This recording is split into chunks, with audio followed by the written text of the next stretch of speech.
things are definitely getting fishy.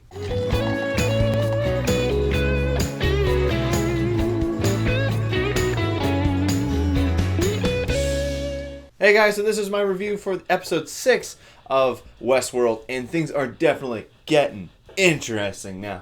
After so much episodes of build-up and kind of just world building, this episode was actually one that got the ball rolling on story. Not only did we figure out who was the saboteur or the leaker, but also we're starting to see that people are noticing the cognitive differences. There was two things that were really interesting.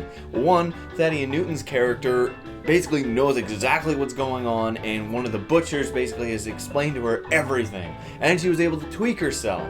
And that was the one thing too, is when they have this conversation, when he shows her the pad of all of her cognitive functions of what she would say, that was awesome. That's something that every time they do something about this show, the idea of what artificial intelligence would choose, and seeing all the parameters and the choice decisions, and it's like, ooh, that's so cool.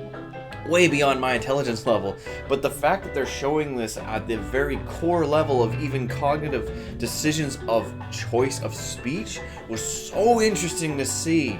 And this episode definitely is starting to turn the wheels, and we're starting to get into a means of who's doing what, and there's a lot more of a sort of mystery now. We're figuring out that Ford has been making this family as an homage to Arnold, but in fact that they might actually be a sort of the key as to what's going on, because the son killed the dog. Why did he do it?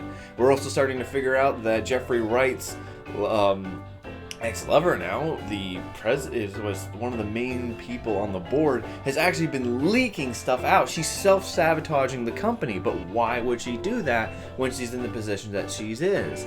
And then also we saw that Ed Harris and Teddy's a badass now. He hasn't died. So technically I think he's now outlived the amount of episodes. He's death count is less than the amount of episodes that have happened so far. So that's pretty cool. And it was interesting to see him be a villain. Then also it kind of explained that he was part of what Wyatt did. Because the kind of thinking is like, okay, how did you get away when you die so much? So that's kind of an interesting. We're seeing that he's sort of redeeming himself, perhaps. Dolores wasn't in this episode at all, which was something that I thought was quite intriguing, because I'm really interested in where her storyline goes.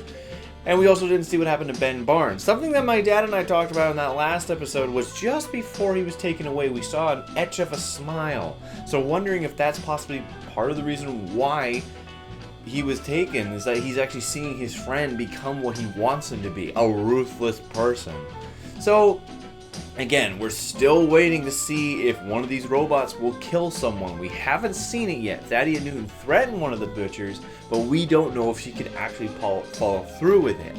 So we're still waiting. And we're still seeing that the lies and everything is happening to the hosts. And it's... oh, and then the end, too, with the tech girl. That was the only thing that was probably the negative part of this episode, is that how obvious it was that she was going to obviously have something happen to her.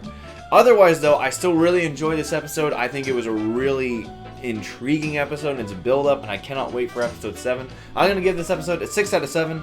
I really enjoyed it, and I cannot wait for the next episode. Anyway, guys, that's all for me. See you guys later.